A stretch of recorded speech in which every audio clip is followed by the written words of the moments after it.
कई बार तो बड़े महंगे महंगे पलंग में सोने वालों को भी नींद नहीं आती, नींद की गोली खाते हैं, फिर भी उल्लू की तरह जागते रहते हैं, नींद ही नहीं आती।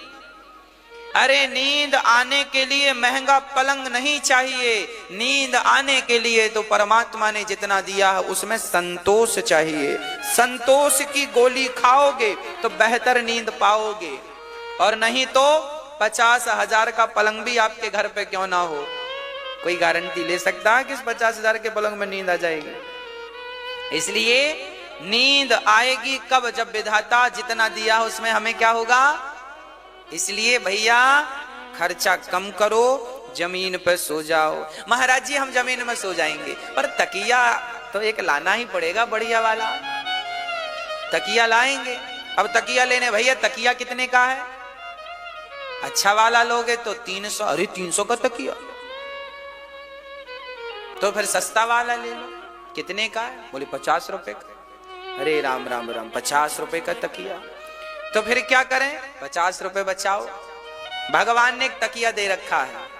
कौन? जमी पर लेट जाते हैं, ध्यान से सुनना, जमी पर लेट जाते हैं, सिराने हाथ रखते हैं, हम तो अपना तकिया बिस्तर हमेशा साथ रखते हैं। जमी पर लेट जाते हैं, सिराने। भगवान नारायण को भी कभी देखा होगा आपने, तकिया लगाए देखा है? लक्ष्मी जी पांव दबा रही हैं तो ठाकुर जी ऐसे किए, वो हाथ का ही बल है। इसलिए जीवन में लोगों को देखकर जीवन ना जिया करो कि फलाने के पास गाड़ी है, फलाने के पास बंगला है। अरे है, भगवान करे और रहे, पर आप क्यों अपना संतोष खोते हैं दूसरों को देख देख कर? आप क्यों अपना कलेजा जलाते हैं दूसरों को देख देख कर? आप क्यों दुखी होते हैं दूसरों को देख देख कर? अरे वो जैसा है, तुम भी जियो, तुम भी आनंद से रहो।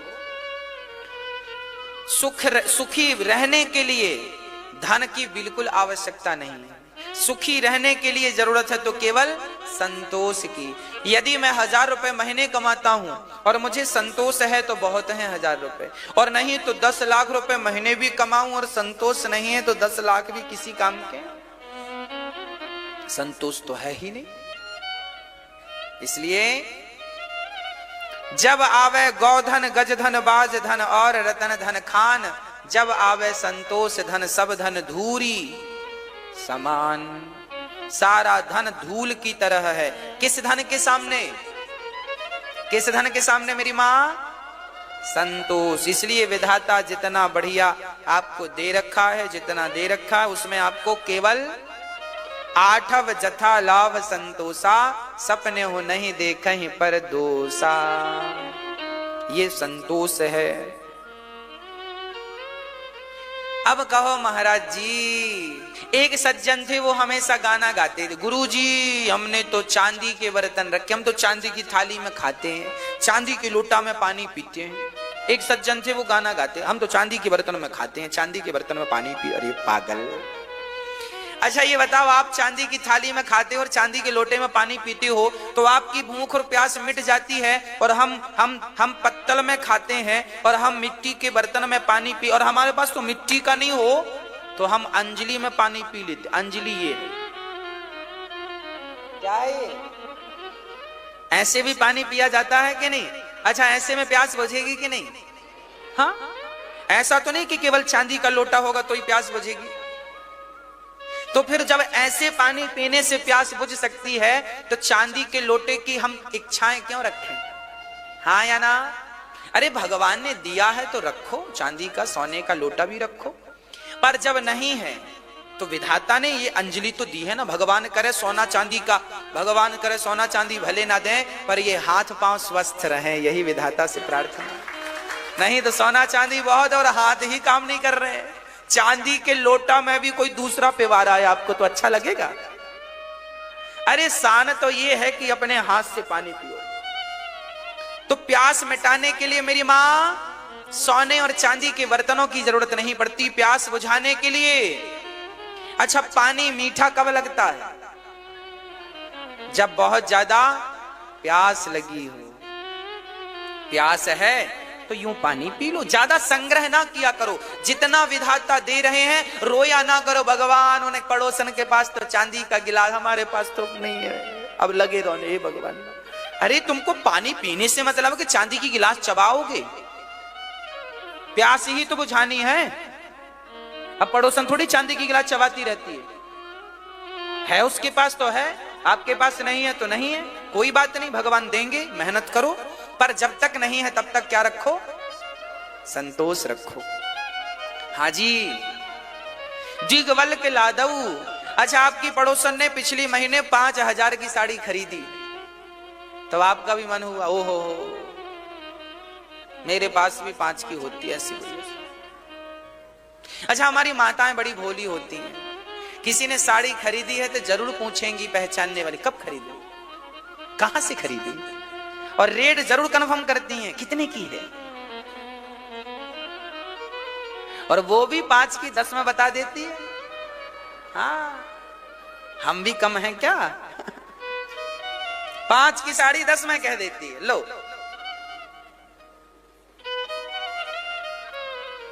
अब तुम्हें ज्यादा ही गरज हो तो जाओ कन्फर्म करो भैया कितने की दी है उसको। इसलिए झंझट में नहीं पड़ना चाहिए। अरे हमारी पड़ोसन भगवान करे वो सोने चांदी के तार लगवा के साड़ी पहने, आप भगवान करें सोने चांदी के तार लगवा के साड़ी पहने, अच्छी महंगी करोड़ रुपए की साड़ी हो आपकी, हम तो ये चाहते हैं। पर जब तक नहीं है तब तक संतोष रखो, जब आएगा तो भगवान, देखो दिन सबके बदलते हैं।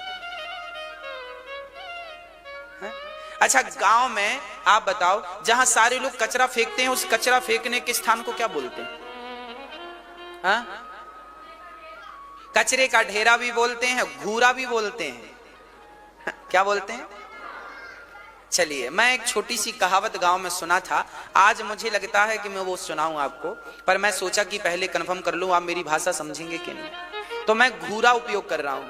हमारे गांव में कहते हैं, कहावत है कि घूरों के दिन भी बदलते हैं। घूरे के दिन भी कैसे? ये बात कब मानी गई? गांव के सारे लोग जहां घर का कचरा फेंका करते थे, उस गांव में एक महात्मा जी आ गए, तो उस महात्मा जी ने उस घूरे की जगह को साफ करके वहां ठाकुर जी का मंदिर बना दिया, और अब लोग वहीं बैठ के कीर्तन भजन करते हैं। इसको कहते हैं घूरों के दिन बदलना। यदि घूरों के दिन बदलते हैं मेरी मां, तो मेरे बिहारी जब विश्वास रखना तुम्हारे भी दिन बदलेंगे। जब तक नहीं बदल रहे हैं तब तक तुम संतोष रखना। तब तक क्या रखना?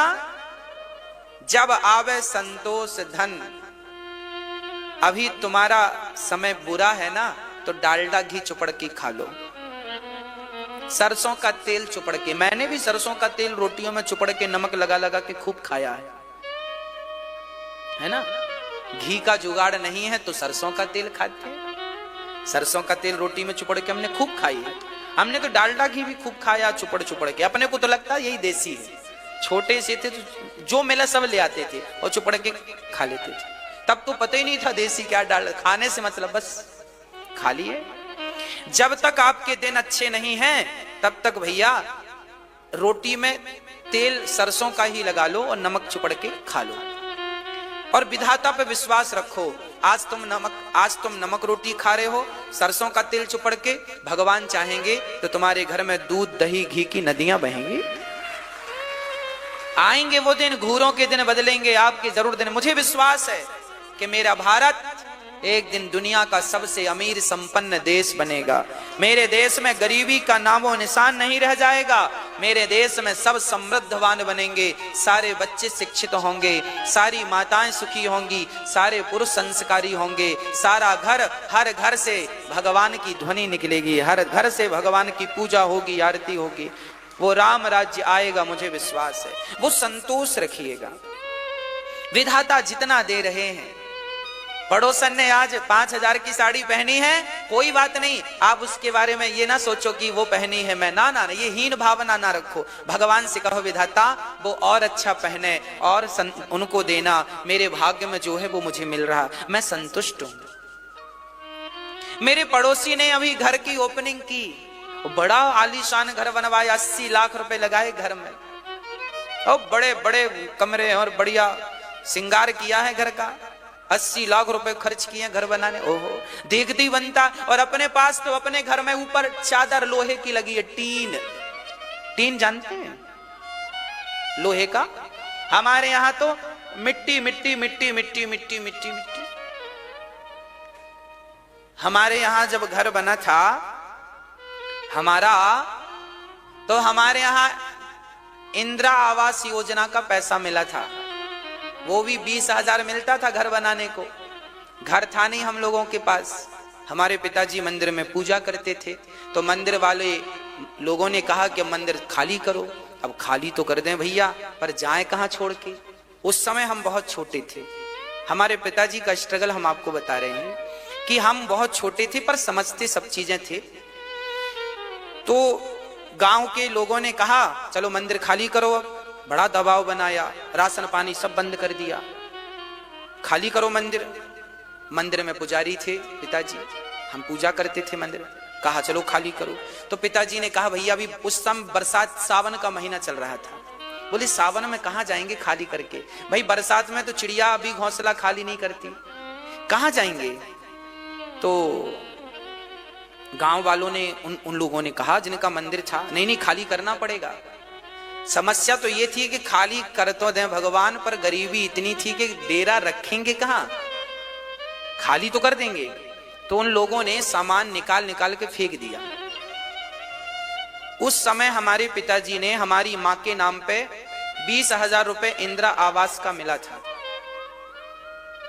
तो इंदिरा आवास के पैसे में 5,000 तो घूस देनी पड़ती थी, तो हाथ में आया 15,000। तो 15,000 से एक छोटा सा घर, 2 कमरे, एक रेल के डिब्बे की तरह, वो भी मिट्टी की चिनाई, मिट्टी की ईंट ले आए और मिट्टी की चुनाई, क्योंकि सीमेंट की चिनाई, सीमेंट की जुड़ाई नहीं, इतनी ताकत। 15,000 में कैसा घर बनेगा?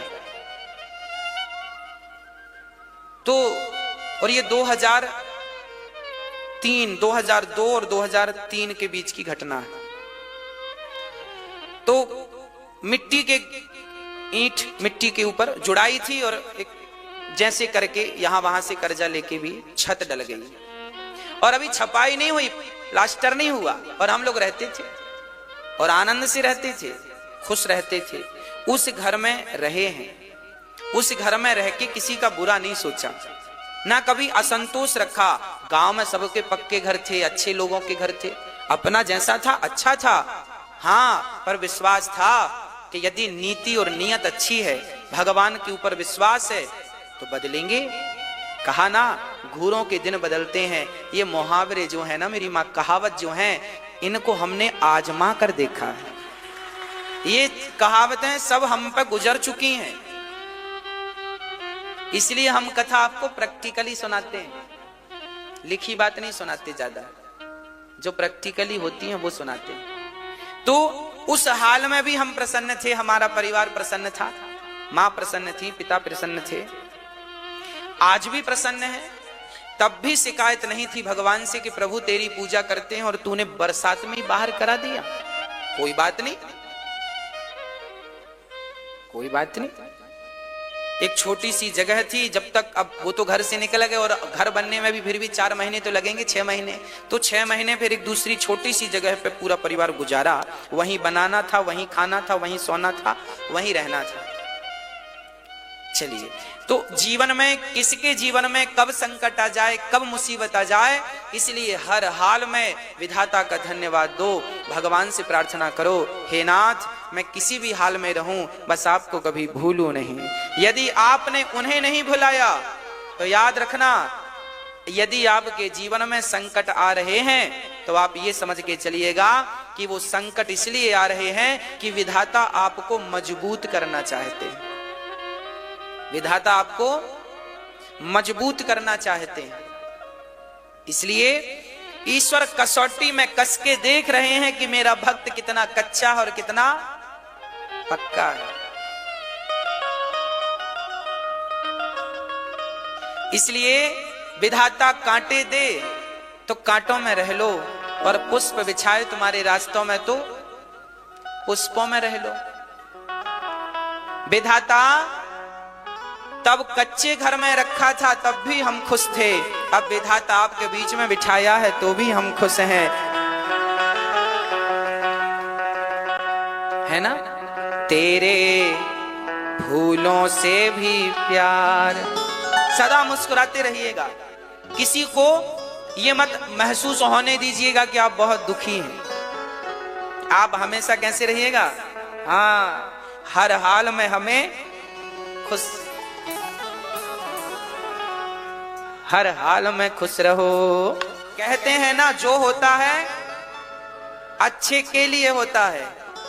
जब हमें गांव के कुछ लोगों ने घर से निकाला था तब हमें लग रहा था हमारे साथ बुरा हुआ, पर देखो परमात्मा जो करते हैं अच्छे के लिए करते हैं। मेरे अंदर वो आज भी स्मरण बना हुआ है कि जब किसी को आप घर से निकाल देते हैं तो उसका दर्द क्या होता है।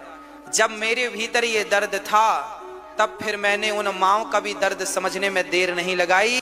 घर से निकालने वाले के भीतर कितना दर्द होता है, उनका दर्द भी वही जान सकता है जिसको कभी किसी ने घर से निकाला हो। तो मुझे भी घर से निकाला गया था, तो मैं उस दर्द को, उस फीलिंग को समझता हूं। तो मैं अपनी उन माँओं के दर्द को भी भली भांति समझता हूं जो दर्द लेकर माएं वृंदावन आती हैं, जिनके अपने बच्चों ने घर से निकाल दिया है। अब मुझे पता चला कि शायद विधाता मुझे इस दर्द की अनुभूति देने के लिए मेरे साथ बचपन से परमात्मा इस काम के लिए मुझे हर हाल में मजबूत करते रहे, मुझे बनाते रहे, बनाते रहे, बनाते रहे। भगवान ने मुझे माँओं की सेवा के लिए इसलिए चुना है क्योंकि भगवान ने बचपन से मुझे ऐसे ही माहौल में रखा है। तैयारी वैसी भगवान ने कराई। कहते हैं ना, जिसके पैरों में बिमाई फटी ही नहीं वो पीर पराई क्या जाने, और जिसने बेटी को जन्म दिया ही नहीं वो बेटी की विदाई क्या जाने। हाँ, तो जिसने खुद कभी, जो खुद अपमानित होता है वही समझ सकता है कि अपमान क्या होता है ना। चलिए, विधाता ने अब हमें मान अपमान को सब भूलकर भगवान का धन्यवाद देना चाहिए कि हे विधाता, आपने जो किया अच्छा किया। यदि मेरे बचपन में वो घटनाएं ना घटती तो शायद मैं इस क्षेत्र में माँओं की सेवा में पता नहीं आज आगे आता कि नहीं। इसलिए विधाता जो करते हैं अच्छा करते हैं। शायद भगवान को मुझे यहाँ बिठाना था। भगवान बिहारी जी इस दास के हाथ से माँओं की सेवा करवाना चाहते थे, इसलिए भगवान ने ये सारी लीलाएं रची हैं। इसलिए इन माँओं की सेवा में जिन माँओं का अपना कोई नहीं है, आज मेरे पास रोती रोती एक माँ आ गई। आज जीवन में पहला केस ऐसा आया कि माँ को बेटे ने इसलिए घर से निकाल दिया कि माँ तुम बहुत काली हो, दिखने में अच्छी नहीं हो, और उसकी पत्नी बड़ी सुंदर होगी, अच्छे घर की होगी। तो वो बोल दिया, उसकी बहू और बेटे ने ये कह के निकाल दिया कि तुम काली हो, तुम दिखने में अच्छी नहीं हो, इसलिए निकाल दिया। हाँ, अब जब बच्चे घर से निकालते हैं माँ को, तब ये दास समझता है कि उस दर्द, वो दर्द क्या है। शायद आप समझें या ना समझें, पर मैं समझता हूं क्योंकि मेरे भीतर वो दर्द है, इसलिए मैं इस दर्द को महसूस करता हूं। इसलिए ये दास उन माँओं के दर्द में केवल रोता नहीं है। किसी का दर्द सुनकर रो देना तो सरल है, पर उस दर्द में अपने दोनों हाथ बढ़ा देना सहयोग के, ये थोड़ा सा कठिन है। रावण ने जब सीता माता का हरण किया तो सीता को रोता हुआ देखकर सबने रोया था, सब रोए थे, पर सहयोग के हाथ तो केवल जटायु ने खड़े किए थे ना। सहयोग के लिए हाथ किसने बढ़ाए थे? जटायु ने। बस मैं आपसे प्रार्थना करता हूं, आप भी जटायु बन जाइए, और जैसे माता सीता के दुख में जटायु ने हाथ बढ़ाया, ऐसे आज की वो माताएं जो दर्द से पीड़ित हैं, अपने बच्चों के द्वारा सताई हैं, इन माओं के लिए भी जैसे जटायु ने अपने हाथ बढ़ाए थे, आप भी जटायु बनकर इन माओं की सेवा के लिए। इसलिए मैं आपसे निवेदन करता हूं, यहाँ पर जो माएं रहती हैं, वृद्ध माताएं, इन माओं की आप वृंदावन आया करो तो दर्शन किया करो, इन माओं के चरण छुआ करो, चरण दबाया करो। आपका कोई काम ना बनता हो तो इन माओं के आशीर्वाद को ले लो। मुझे विश्वास है कि माँ की दुआ कभी खाली नहीं जाएगी। ये बात तो माँ की दुआ कभी खाली नहीं जाती, ये बात भगवान से भी टाली नहीं जाती। बर्तन मांझ कर 4 बच्चों का पेट भर देती है माँ, उन 4 बच्चों से एक माँ पाली नहीं जाती। हाँ, इसलिए आप भी इन माओ, किसी एक माँ का आप जरूर सहारा बनिएगा। इससे बड़ा धर्म करने का अवसर आपको फिर नहीं मिलेगा, है ना। आप अपने बच्चों के नाम से, अपने लिए, अपने कल्याण के लिए दान आपका किसी सेवा से जुड़ रहा है। आगे आपकी मर्जी, आप क्या सोचते हैं, कैसा सोचते हैं, वो आपकी अपनी मर्जी है।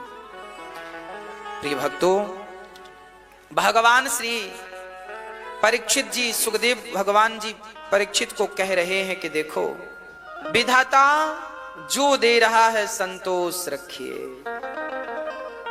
शरीर भगवान की सेवा में लगे, जीवन भगवान में लगे, यही जीवन की सार्थकता है। भगवान का स्वभाव कैसा है, सुखदेव जी भगवान के स्वभाव से परीक्षित का परिचय कराते हैं। कैसे हैं भगवान? भगवान कैसे हैं? विदुर जी के घर जाते हैं, दुर्योधन के घर जाते हैं, शांति का प्रस्ताव रखते हैं, महाभारत ना करना, शांति से काम कर लो। पर भगवान की बात तो दुर्योधन समझने को ही तैयार नहीं है, समझते ही नहीं है। दुर्योधन परेशान करता है। भगवान से कहता है, मैं सुई की नोक बराबर जगह भी पांडवों को नहीं दूंगा। जो दुर्योधन सुई की नोक बराबर जगह नहीं देता, वो जब मरा तो क्या लेकर गया? नहीं ना।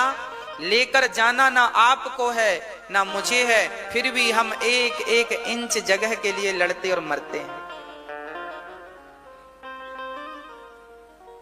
ये इसलिए होता है क्योंकि हमारे भीतर वैराग्य की कमी है, त्याग की कमी है। प्रिय भक्तों, मेरी माँ, जब दुर्योधन ने कहा, माँ ने भोजन बनाया है, केशव भोजन कर लो, भगवान ने कहा, दुर्योधन हम जरूर भोजन करते आपके घर पर, तब जब आप हमारी बात मानते। आप हमारी बात नहीं मानते तो हम कैसे भोजन कर लें? हमारा भोजन विदुरानी के घर पर है। भगवान श्री कृष्ण चले गए, दुर्योधन का भोजन त्याग कर विदुरानी के घर पहुंचे। विदुरानी ने भगवान को बिठाया आसन पर, और भगवान को विदुरानी ने केला तोड़ कर ले आई। केला भाव में ऐसी खो गई विदुरानी जी कि सब कुछ भूल कर वो छिलकों को छील करके फल को फेंकती और छिलकों को फल समझकर भगवान को देती। भगवान छिलकों का भोग लगा रहे हैं। तब विदुर जी आए। विदुर जी ने देखा, अरे देवी क्या कर रही हो? भगवान को छिलके खिला रही हो।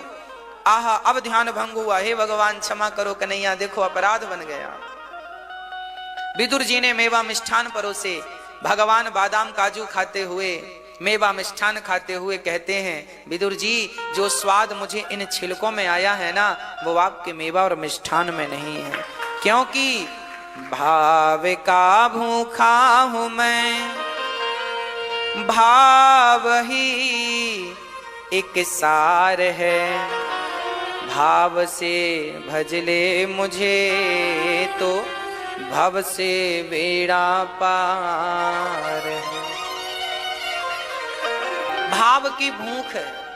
भगवान ये नहीं देखते कि आपके पास क्या है क्या नहीं, केवल भगवान भाव को देखते हैं।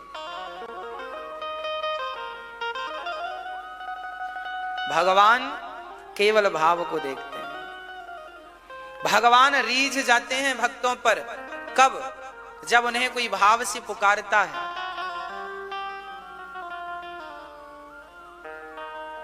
इसलिए फॉर्मेलिटी ना किया करो। भगवान को दिखावा बिल्कुल पसंद नहीं है।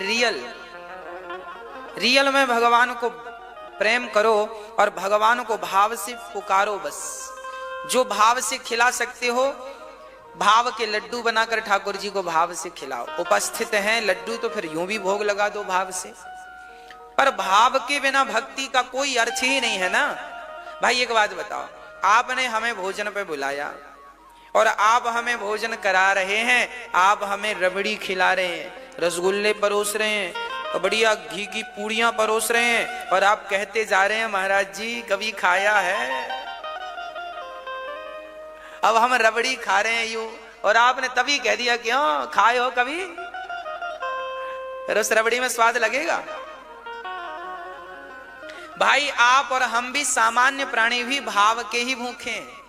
आप हमारे घर आएंगे और हम आपके घर जाएंगे तो आप हमसे ना पैसे मांगेंगे ना हम आपसे पैसे मांगेंगे, परंतु आप हमारा व्यवहार याद रखेंगे और हम आपका व्यवहार याद रखेंगे। भाई व्यवहार ही तो याद रखा जाता है, आपका प्रेम ही तो याद रखा जाता है। आप कितने अमीर हो कितने गरीब हो, आपकी अमीरी गरीबी कोई याद नहीं रखता, आपका 2 मिनट का वो प्रेम लोग याद रखते हैं कि हम आपके घर गए थे, आपने तेरे प्रेम से खिलाया बिठाया, प्रेम से बात की। तो आप और हम जब प्रेम के भूखे हैं तो क्या भगवान 56 भोग के भूखे हैं? अरे राम ही केवल प्रेम प्यारा, जान ले ये जो जान निहारा। भगवान भी प्रेम के भूखे हैं, इसलिए भगवान को प्रेम किया करो। भगवान को लड्डू पेड़ा इमरती रसमलाई ना खिलाया करो, भगवान ज्यादा से ज्यादा प्रेम चाहते हैं। अरे भाई कुत्ते बिल्ली भी प्रेम को पहचानते हैं कि नहीं? हाँ या ना? चलो मैं एक बात बताऊं, आप रोटी बना के आंगन में रखो तो कुत्ता आएगा और रोटी दबा के पूंछ दबा के भागेगा, रोटी मुंह में दबाएगा पूंछ दबा के भागेगा। कुत्ते को पता है कि ये रोटियां चोरी की हैं, इसलिए दूर खाता है। और आप कुत्ते को बुलाओ और रोटी ऐसे ऐसे दो तो वहीं बैठ के खाता आपके सामने, क्योंकि उसको पता है ये ईमानदारी की है। हाँ या ना? मतलब ये बात, इसका ज्ञान तो कुत्तों को भी होता है कि ये बेईमानी का और ये ईमानदारी का है। अरे भाई सच कहूं, कुत्ते बिल्ली भी प्रेम की रोटियां पहचानते हैं। यदि कुत्ते बिल्ली कबूतर प्रेम को जानते हैं, प्रेम को समझते हैं, तो क्या भगवान वस्तु के भूखे हैं? वो भी तो प्रेम जानते हैं, प्रेम समझते हैं। राम ही केवल प्रेम प्यारा, इसलिए भगवान से क्या किया करो? केवल प्रेम, दूसरी कोई फॉर्मेलिटी ना हो। ये मिल जाए, ये कह दें, ये ना, ये बैठे हैं ठाकुर जी सब समझते हैं। भगवान है, कोई बच्चे हैं क्या? पालनहार हैं, सब जानते हैं।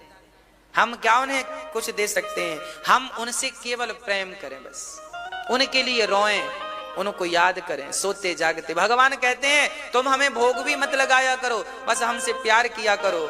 हाँ, एक पत्नी अपने पति के साथ भूखी तो रह सकती है, पर प्रेम के बिना नहीं रह सकती। बोलो हाँ या ना? एक पत्नी अपने पति से क्या चाहती है? केवल प्रेम। एक मां अपने बच्चे से क्या चाहती है? कोई मां ये थोड़ी कहती है बेटे से तू पूरी प्रॉपर्टी मेरे नाम कर दे। अरे मां तो और देती है बच्चों को, पर वो बच्चे उस बूढ़ी मां को प्रेम नहीं दे पाते। जो अपने मां को प्रेम ना दे सके, जो अपनी मां से प्रेम ना कर सके, वो भगवान से क्या प्रेम करेंगे? सोच के तो देखो। मां को प्रेम मिलता घर में तो मां को घर छोड़ने की जरूरत क्या पड़ती? प्रेम नहीं मिलता इसलिए तो आना पड़ता है। देखो प्रेम तो सब पहचानते हैं, छोटे छोटे बच्चे भी प्रेम समझते हैं। तो भगवान को तुम केवल फूल चढ़ाते हो, मिश्री के दाने, घंटी, आरती, बस। भगवान को आप लोग ना फॉर्मेलिटी में उलझा रखे। मिश्री के दाने सवेरे दिखा देंगे, आरती घुमा देंगे। प्रेम नहीं है भगवान से, इसलिए हम भगवान से मिल नहीं पाते। इसलिए हमारी नजदीकियां भगवान से नहीं है, क्योंकि हमारे भीतर प्रेम नहीं है। जितना प्रेम आप अपने बेटे से करती हो मेरी मां, जितना प्रेम आप अपने व्यापार से लोग करते हैं, बेटों से, बेटियों से, घर से, पत्नी से, पति से। जरा मुझे बताओ, क्या इतना प्रेम भगवान से करता है कोई? सच्ची बताना। जितना महत्व जीवन में बेटे का है, जो स्थान जीवन में पुत्र का है, क्या वो स्थान भगवान का है? किसी स्त्री को बेटा ना हो शादी के 4 साल तक तो रोती है। किसके लिए रोती है? बेटा, भगवान एक बेटा हो जाए, बेटा हो जाए। जहां बोल दोगे वहां जाएगी, वहां माथा रगड़ेगी, हमें बेटा मिल जाए, बेटा मिल जाए, बेटा। जितनी चाहत उस स्त्री को ना बेटे को पाने की है मेरी मां, उतनी चाहत भगवान के लिए होती तो भगवान मिल जाते। वो चाहत बनती ही तो नहीं है। बेटे के लिए जमाना रोता है, वो आंसू भगवान के लिए बहे तो भगवान इसी जन्म में तुम्हें इसी शरीर से मिल जाएंगे। पर जब वह प्रेम भगवान के लिए होगा, तब बेटा नहीं मिला तो लोगों ने रो रो के घर भर दिया, और 100 साल तुम जी गए, 100 साल तक तुम्हें भगवान नहीं मिले, उनके लिए तुमने एक बार भी नहीं रोया, एक बार भी नहीं रोए उनके लिए। इससे यह सिद्ध होता है कि हम लोग भगवान से प्रेम नहीं करते। जो करते हैं हम उन्हें प्रणाम करते हैं। ऐसा नहीं है कि कोई भगवान से प्रेम नहीं करने वाले हैं, पर बहुत मात्रा कम है। हम सब उलझे हैं। हमारा प्रेम संसार से 98% है, और भगवान से यदि किसी का प्रेम है अधिक से अधिक तो केवल 2%। 98% प्रेम लोगों का पत्नी से है, पति से है, पुत्र से है, दुकान से है, मकान से है, गाड़ी से है, बंगला से है, जमीन और जायदाद से है। भगवान से प्रेम 2% ही होगा किसी को, होगा तो बाकी सब संसार में उलझे पड़े। हम ये बिल्कुल नहीं कहते कि तुम अपना काम धाम छोड़ के केवल राम राम जपो।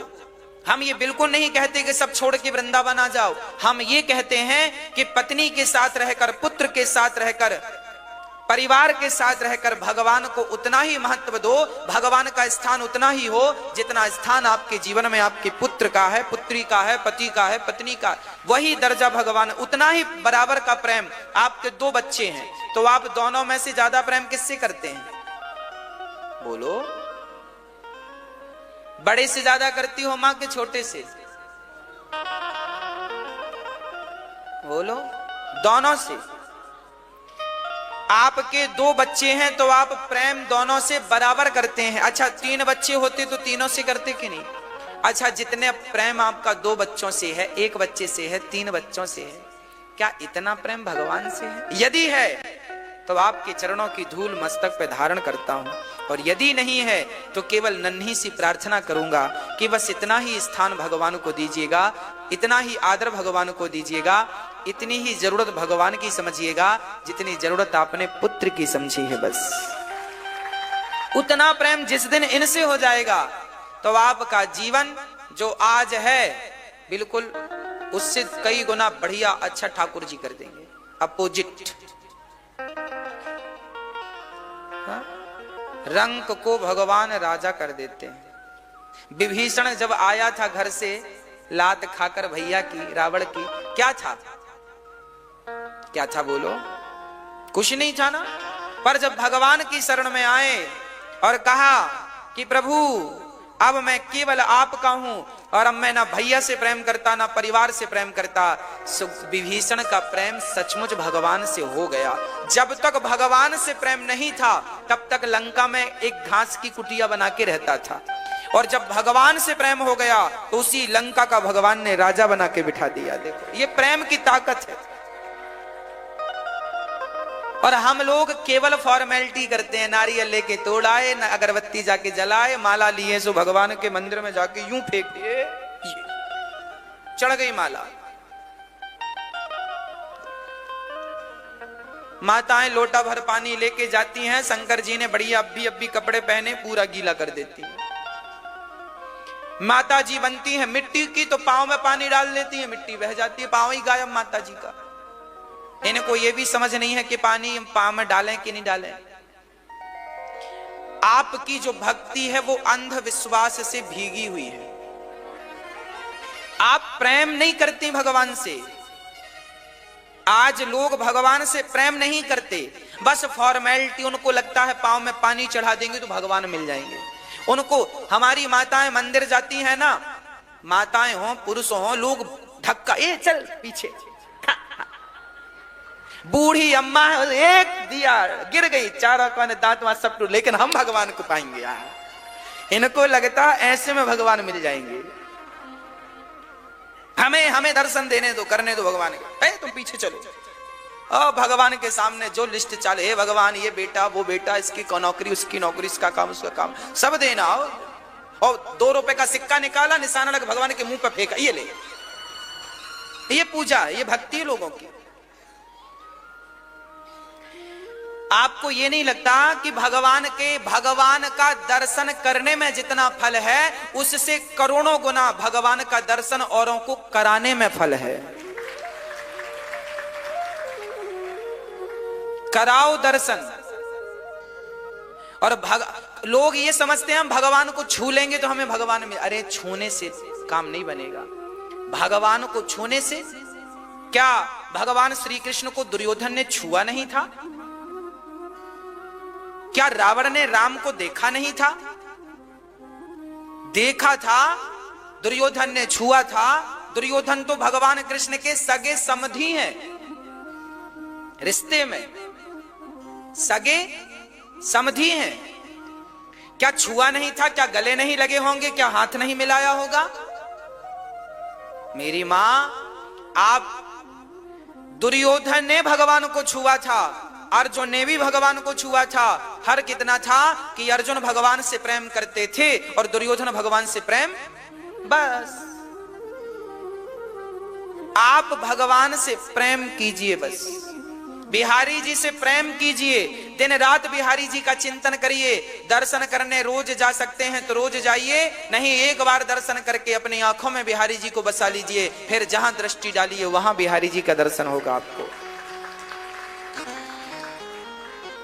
छूने के लिए मत भागा करिए भगवान को, पकड़ने के लिए मत भागा करिए भगवान को। अरे तुम मत पकड़ना भगवान को, तुम पकड़े तो भगवान हाथ छुड़ा के भाग जाएंगे। भगवान से कहो प्रभु ये रहा मेरा हाथ, मैं आपको नहीं पकड़ूंगा, आप आवे और आप मेरा हाथ पकड़े, मैं पकड़ूंगा तो भाग जाएंगे। भगवान को पकड़ना भक्ति नहीं है, भगवान जिसे पकड़ लेते हैं वो भक्त माना जाता है। आप लोग जबरदस्ती भगवान को पकड़ने भाग रहे हैं। अरे भगवान को पकड़े, भगवान से केवल प्रेम करिए, निष्कपट प्रेम, कोई चाहत ना हो, केवल प्रेम, केवल प्रेम, केवल प्रेम। जैसे मां अपने पुत्र से प्रेम करती है, जैसे पत्नी अपने पति से प्रेम करती है, उसी प्रकार जैसे गाय अपने बछड़े से प्रेम करती है, उसी प्रकार भक्त केवल भगवान से प्रेम करे, केवल प्रेम करे, केवल। भगवान को क्या करना है मेरी मां? केवल काम करते रहो और भगवान के ख्यालों में। जनाबाई का नाम सुना है? जनाबाई, जनाबाई गांव में रहती थी, झाड़ू पोंछा करती थी, नामदेव जी के घर पोंछा लगाती थी, नामदेव जी के यहां बाई का काम करती थी जनाबाई। भक्त नामदेव जी बहुत बड़े भगत थे और भक्तों का जूठन मिल जाए तो भी कल्याण हो जाता। एक तो नामदेव जी बहुत बड़े भक्त, फिर नामदेव जी की बाई कामवाली, वो कैसी होगी जरा सुनो, जनाबाई। नामदेव जी के घर झाड़ू पोंछा बर्तन के लिए आया करती थी, चेली थी जनाबाई। जैसे मीराबाई रैदास भक्त की चेली थी, रैदास जी की शिष्या थी मीराबाई। रैदास जी की क्या थी? शिष्या।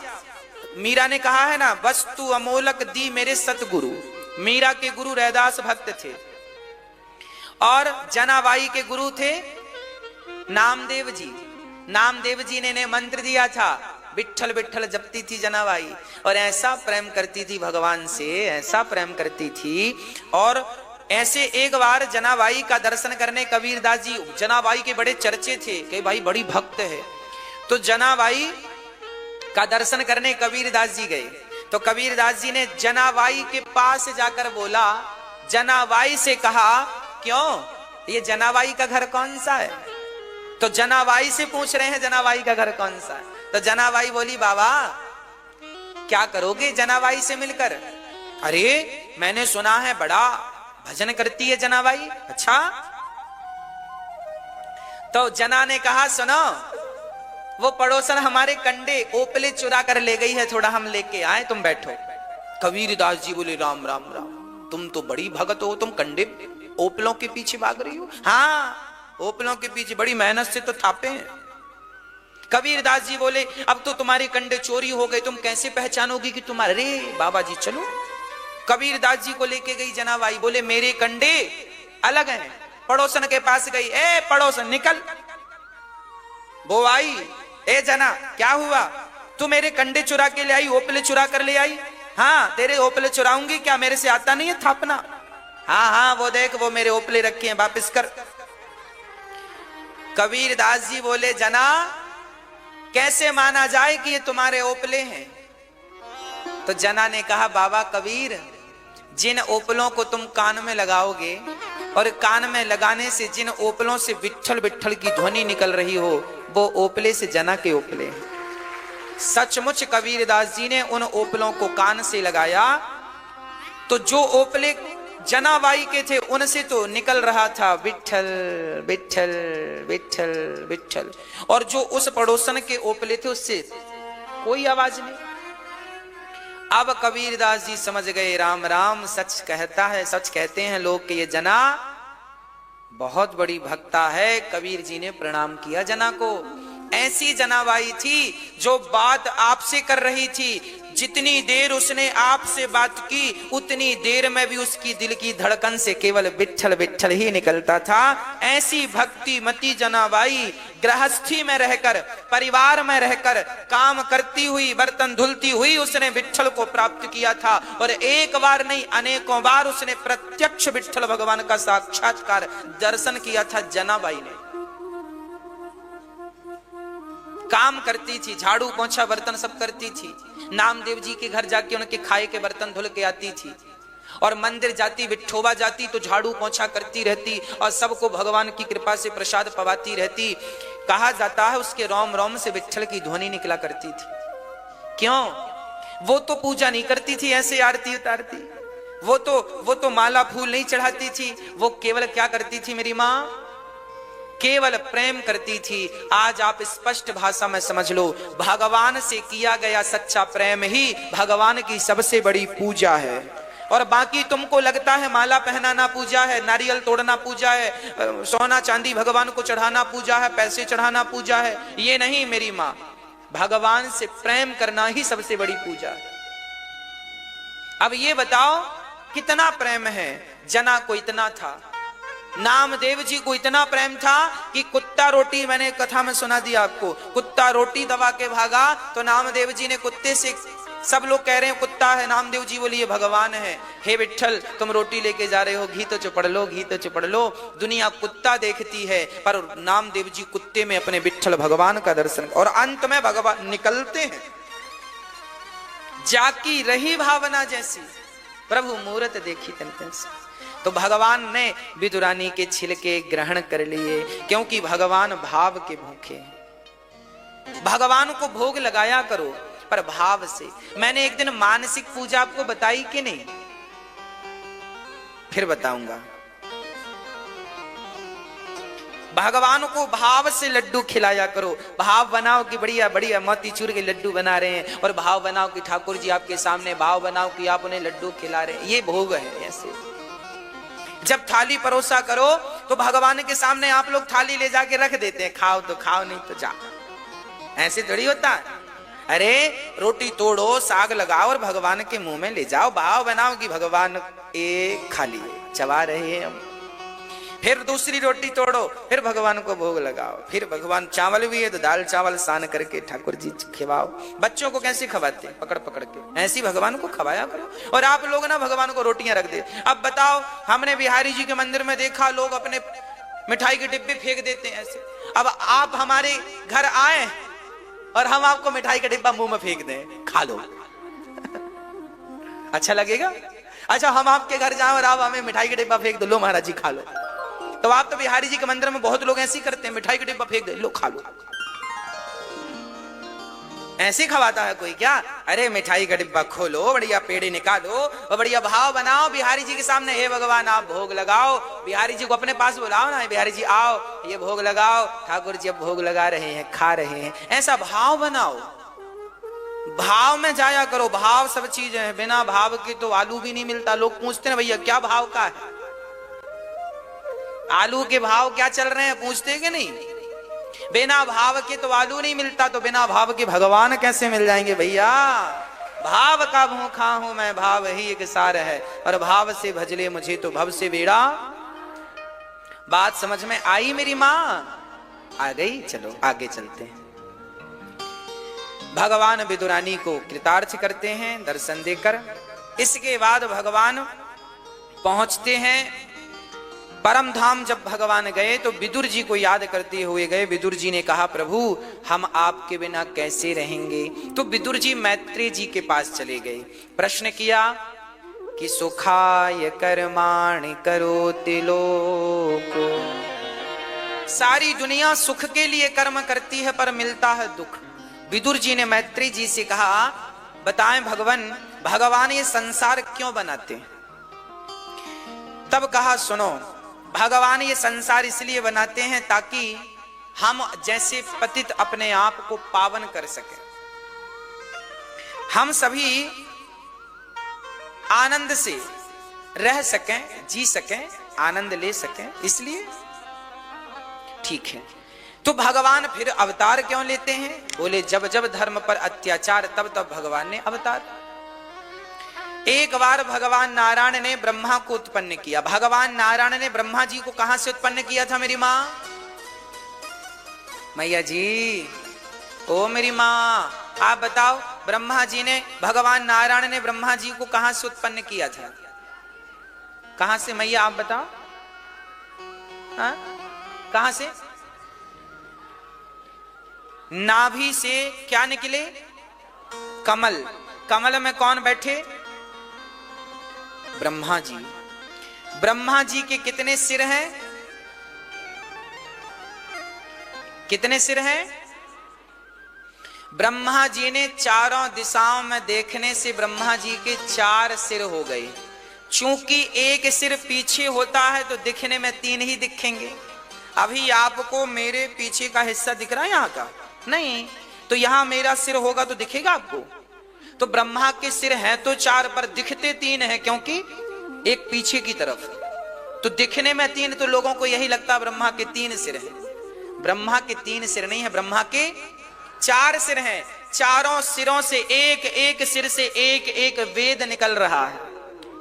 सामवेद, ऋग्वेद, यजुर्वेद, अथर्ववेद, चारों वेद एक एक मस्तक से निकल रहे हैं, अर्थात वाणी गा रही है वेदों को। अच्छा, भगवान नारायण ने ब्रह्मा को उत्पन्न किया। फिर ब्रह्मा ने शंकर जी को उत्पन्न किया। ब्रह्मा जी के यहां भ्रकुटी से रुद्र का अवतार हुआ। रोता हुआ बालक पैदा हुआ, इसलिए उनका नाम पड़ा रुद्र। तो ब्रह्मा, विष्णु और महेश, भगवान नारायण जी, ब्रह्मा जी और शंकर जी, ये तीनों कौन हैं? तीनों एक हैं।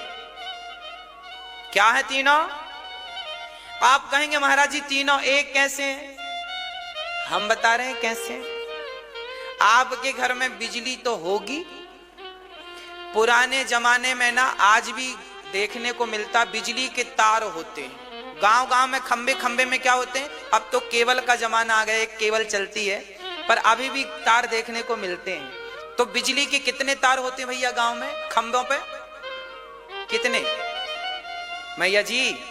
हाँ, वैसे तो 4 तार होते हैं। 3 तार होते हैं फेस के, 1 तार होता है अर्थ का।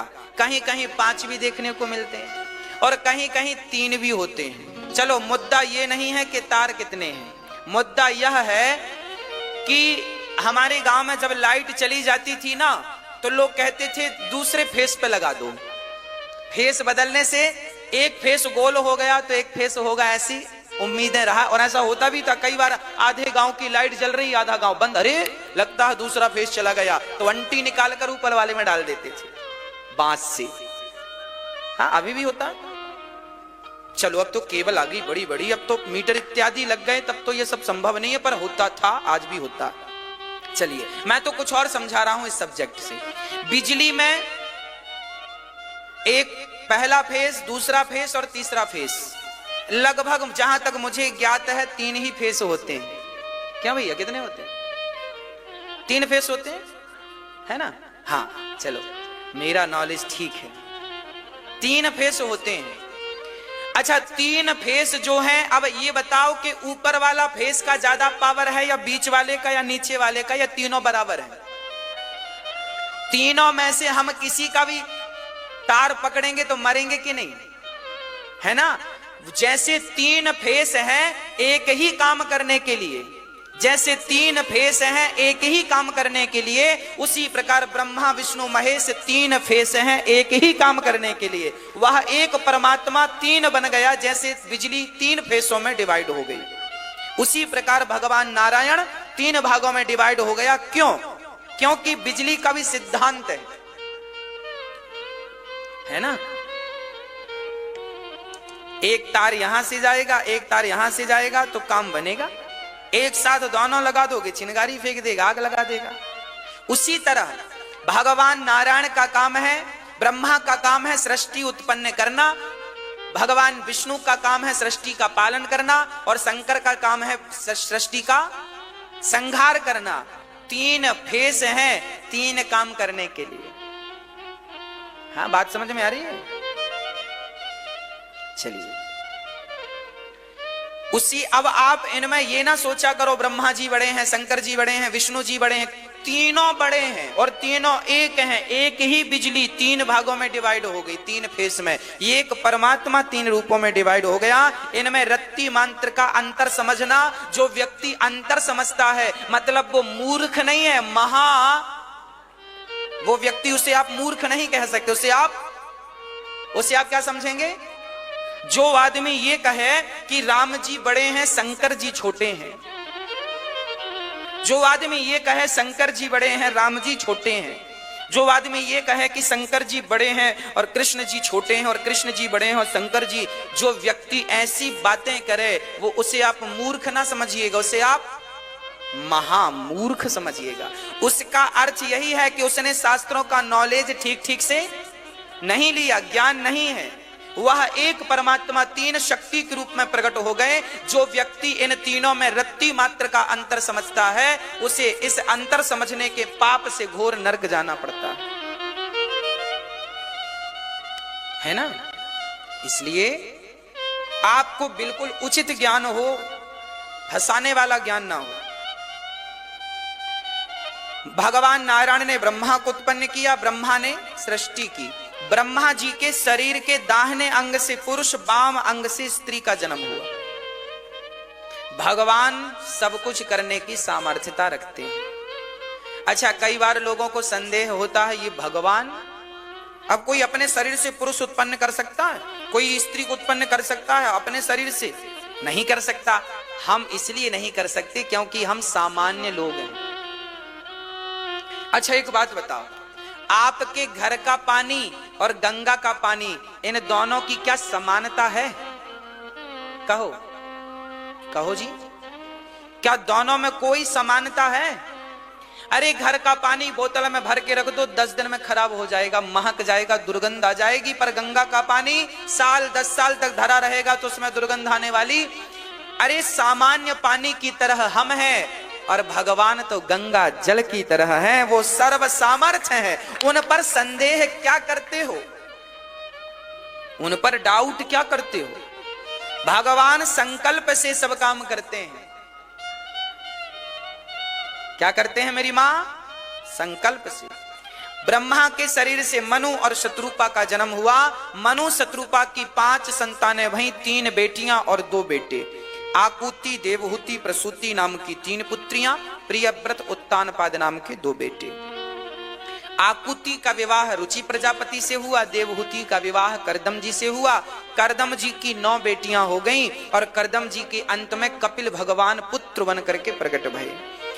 जैसे ही करदम जी के यहाँ कपिल भगवान आए तो करदम जी को वैराग्य लेने का समय अब नजदीक आया। अपनी पत्नी से हाथ जोड़ करके कहा, देवी मुझे आज्ञा दो, अब मेरा बेटा हो गया है, बेटा आपके बुढ़ापे के सहारे के काम आएगा, मुझे आज्ञा दो, मैं भगवत चिंतन भजन करने के लिए जाऊं। करदम जी घर से निकल गए भगवत चिंतन करने के लिए। हाँ जी, हर टाइम घर पे ना पड़े रहा करो, घर परिवार में रहकर भी घर परिवार का मोह ना रखा करो। समय 25 साल तक ब्रह्मचारी रहो, 50 साल तक गृहस्थी रहो। कितने साल तक गृहस्थी रहना है मेरी मां? 50। चलो 10 साल हमारी तरफ से और ले लो, 60 साल तक घर में रहो, पत्नी के साथ, परिवार के साथ। पर 60 के हो गए, अब तो मन हटाओ घर से, अब तो भगवत शरण में आओ, अब तो भगवान को देखो। बुढ़ापा बिगाड़ मत लेना मेरी मां। लड़कपन विद्या अर्जित करने का है, जितना पढ़ना है पढ़ ले बेटा, 25 साल तक पढ़ ले, जितना पढ़ना जल्दी जल्दी पढ़, क्योंकि 25 साल तक पढ़ना ही पढ़ना है। पढ़ लो, जितना पढ़ोगे काम आएगा कल। आज की विद्या कल काम आती है, आज की विद्या कल काम आती है। पढ़ लो, कब तक? 25 साल तक पढ़ो और 25 साल से 50 साल तक खूब पैसे कमाओ, खूब पैसे कमाओ, खूब पैसे कमाओ, खूब, पर धर्ममय पैसे कमाओ, ईमानदारी से कमाओ, कमाओ और दान पुण्य भी करते रहो। खूब पैसा कमाना चाहिए। आज हमारे भारत के बच्चे बस यही सोचते हैं 25,000 की नौकरी मिल जाए, 50,000 की मिल जाए, 1 लाख की मिल जाए, बस। आपकी सोच ही सीमित है, हम क्या करें? आपने ये क्यों नहीं सोचा कि आपको 10 लाख रुपए महीने कमाना है? आपने ये सोच बना ली कि हमें नौकरी पाना है। आपने ये थिंकिंग क्यों नहीं की कि हमें नौकरियां लोगों को देना है, रोजगार पैदा करना है। रोजगार लेने वालों में अपना नाम मत दर्ज कराना, रोजगार देने वालों की लिस्ट में अपना नाम दर्ज कराना। बच्चों को यही सिखाओ कि तुम्हें रोजगार लेने वाला नहीं बनना, रोजगार नौकरी लेने वाले मत बनो, नौकरियां दें। ये बच्चों को बचपन से तैयार करो, बेटा तुम्हें नौकरी देना है, 50 लोगों को नौकरी दो, 100 लोगों को नौकरी दो, 10 लोगों को नौकरी दो, और नौकरी लेने का बिल्कुल सपना छोड़ दो। अभी से तैयार करो बच्चे को, तब भारत हमारा मजबूत बनेगा। आज चाइना, हर चीज भारत में चाइना से खरीदी जाती है। बच्चों के खिलौने चाइना से आते हैं, मोबाइल चाइना से आते हैं। कोई एक चीज, आपके घर में 10 वस्तुएं हैं, 10 इलेक्ट्रिक सामान हैं, उनमें से 8 तो चाइना की होंगी। अधिक से अधिक सामान जो आपके घर में भरा पड़ा, अधिक से अधिक चाइना का। भारत में बनता क्या है? क्योंकि भारत के लोग तो यही माँ बाप सोचते, बेटा नौकरी कर लेना, बस नौकरी कर ले, बस। उनने व्यापारी, उनने बिजनेसमैन बनाया ही नहीं बच्चों को, फैक्ट्रियां डलवाई ही नहीं, फैक्ट्रियों के बारे में सोचा नहीं, तैयारियां की नहीं, बच्चों का माइंड सेट कर दिया नौकरी करना है, बस नौकर बन के जीना। मालिक बनने की सोच रही नहीं, तो मालिक बन नहीं पाए, निर्भर हो गए चाइना पर। वो कोरोना को धन्यवाद देना, कोरोना को धन्यवाद देना कि कोरोना ने भारत को आत्मनिर्भर बनाने की प्रेरणा दी है। कोरोना ना आता तो अभी 50 साल तक भारत ये नहीं सोचता कि हमें भी आत्मनिर्भर होना है। वो तो कोरोना आ गया तो धन्यवाद दो भगवान का कि कम से कम भारत आत्मनिर्भर की बातें तो करने लगा। नहीं तो हमारे भारत में तो खिलौने भी, तुम जो बच्चे खेलते हैं ना, वो भी चाइना के खेलते हैं। भारत में बनता क्या है? मेरी मां, अब ये सोच आपको बदलनी है, अपने बच्चों की अच्छी सोच बदलनी है, बनानी है। बच्चों को काम दो, कैसे कुछ भी करो, कैसे भी, मैं तो केवल यहां से सूत्र दूंगा, उनमें विचार आपको करना है। छोटा ही लघु उद्योग डालो, पहले काम छोटा शुरू करो, फिर धीरे धीरे उसी पैसे से बढ़ाते जाओ और इतने सफल उद्योगपति बनो कि खिलौने भारत में आए ना, भारत के खिलौने से ही चाइना के बच्चे भी खेलें। चाइना में यहां से खिलौने जाएं, वहां से आए ना।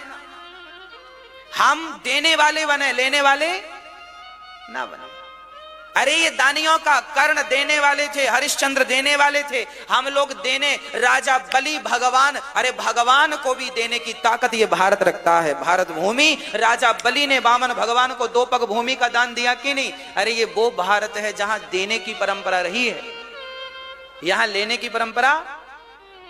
इतना माइंडेड बनाओ बच्चों को, इतना बढ़िया पढ़ाओ लिखाओ बच्चों को कि आप बढ़िया फैक्ट्री डालें, अच्छा सा अच्छा, जो आपको किसी भी क्षेत्र की फैक्ट्री डालिए, काम करिए, बच्चों को प्रेरित कीजिए, बच्चों को तैयार कीजिए, तब जाकर ये भारत तैयार होगा। नौकरी नौकरी करोगे, क्या करोगे? नौकरी कितना मिलेगा नौकरी में? आजकल पढ़े लिखे लोग नौकरी कर रहे हैं, 10,000, 20,000, 25,000 मिल रहा है बस। बहुत ज्यादा तो 50,000 मिल रहा, और ज्यादा 80,000, 100, 1 लाख बस। इससे ज्यादा क्या है? और 1 लाख में तुम्हारा गुजारा हो जाएगा? इसलिए आप सोच बड़ी रखो, आपको महीने में 10 लाख रुपए कमाने हैं, इस सोच के साथ चलो। पर ईमानदारी से नहीं किसी का गला काट दो 10 लाख के लिए ना। ईमानदारी से बच्चों को संस्कार देकर बच्चों को बिल्कुल तैयार करो और बढ़ाओ। भारत का यही भविष्य है। इन्हीं बच्चों से कल को हमारा भारत संपन्न बनेगा, गरीबी समाप्त हो जाएगी और अपने पांव में सब तरह से भारत खड़ा हो जाएगा। मैं कह चुका हूं आपको कि राफेल विमान भी भारत में अब खरीदे नहीं जाने चाहिए। हमारे भारत में ही इतने राफेल बने अपनी टेक्नोलॉजी से कि दुनिया हमसे मांगे कि भाई हमें भी ये विमान दो। इतना बढ़िया विमान बनाया, इतनी बढ़िया टेक्नोलॉजी हम चाहते हैं। हमारे भारत में सब कुछ हो, हमें किसी के सामने हाथ पसारने की जरूरत। ये तब संभव है जब आप अपने बच्चों की सोच बदलेंगे। ये तब संभव है जब आप अपने बच्चों के संस्कार ऐसे बनाएंगे जैसा हम चाह रहे हैं, है ना?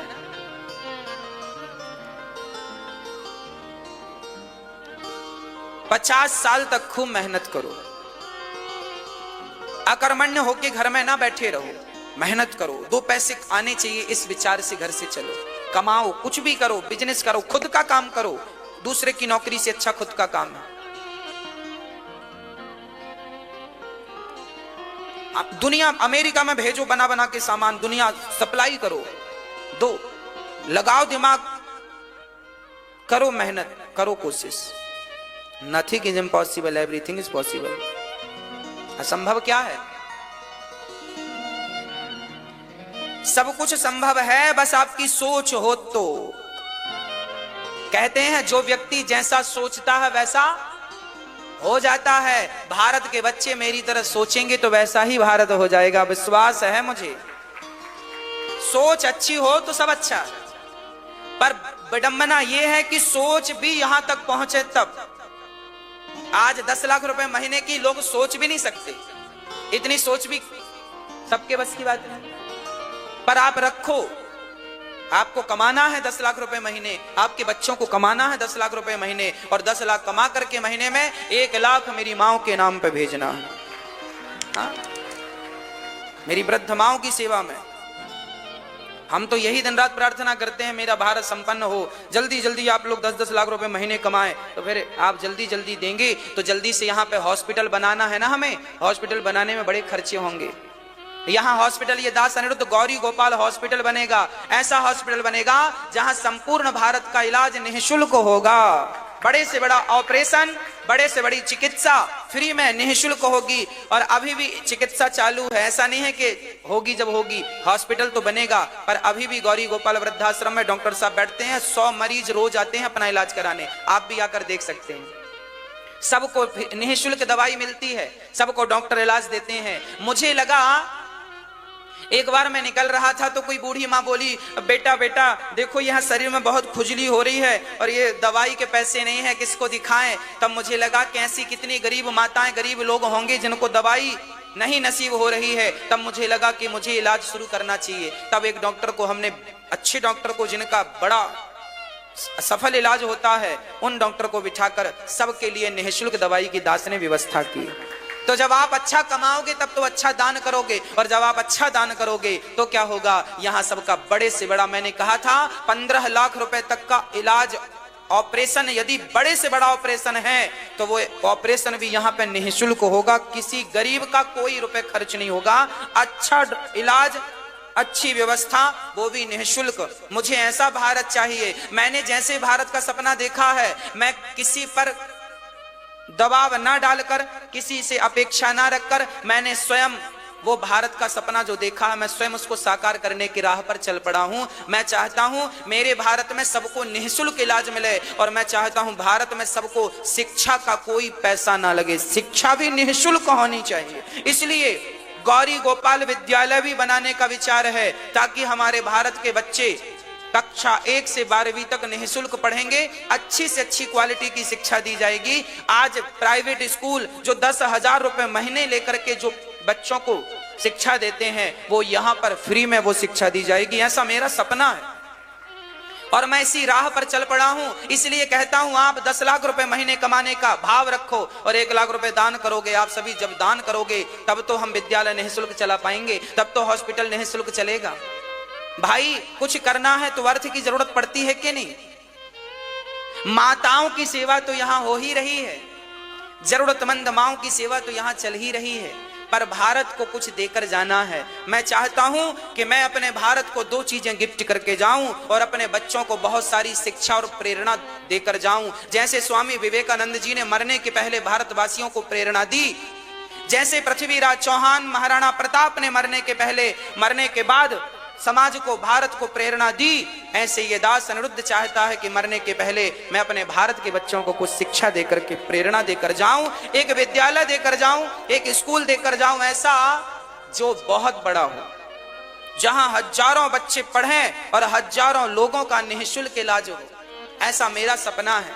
इसके लिए आपको मेहनत करनी पड़ेगी। खूब काम करो, खूब पैसे कमाओ, मन लगा के काम करो, 1 घंटा एक्स्ट्रा काम करो, ताकि आप अपनी जरूरतें भी पूरी कर पाएं और उसमें से दशांश दान कर पाएं, ताकि आपको पुण्य का भी फल प्राप्त हो। दानम दुर्गति नाशनम, दान से दुर्गति समाप्त होती है। मेरी मां, दान से क्या मिटती है? दुर्गति। एक भिखारी आज घर से निकला, जरा सुनिएगा मैया जी, एक भिखारी आज घर से निकला, उसकी झोली में, अच्छा भिखारी लोग भी जब झोली घर से लेकर निकलते हैं ना, तो झोली खाली नहीं रखते, क्योंकि खाली झोली लेके निकलना अपशगुन माना जाता है।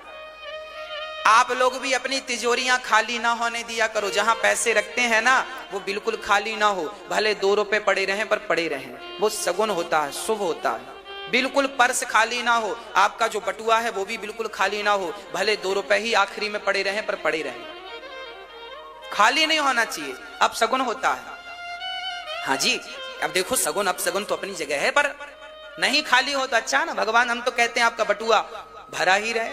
हमारी माताएं 50-50 लाख रुपए लेके चले, हम तो ये चाहते हैं खूब पैसा हो आपके पास, हम तो ये चाहते हैं। चलिए, एक भिखारी घर से निकला तो अपनी झोली में गेहूं 1 मुट्ठी डाल लिया। झोली खाली नहीं होनी चाहिए ना, भिखारी का भी भाव ये था। चला, आज भिखारी सोच रहा था, आज काश राजा मिल जाता और राजा मुझे बढ़िया भीख दे देता तो मेरा काम बन जाता। सोच ही रहा था कि राजा की पालकी सामने से आ गई, राजा की पालकी सामने से आ गई। आज राजा पालकी से उतरा, भिखारी ने देखा राजा आ रहा है, शायद मुझे भीख देगा। भिखारी प्रसन्न हुआ, तभी राजा पालकी से उतरा और भिखारी के सामने आकर खड़ा हो गया। भिखारी दंग रह गया, जब सोच रहा था वही हुआ, लगता है राजा देगा, पर उल्टा हुआ। राजा ने अपनी झोली फैलाई भिखारी के सामने, भैया आज हम आपसे कुछ मांग रहे हैं। आज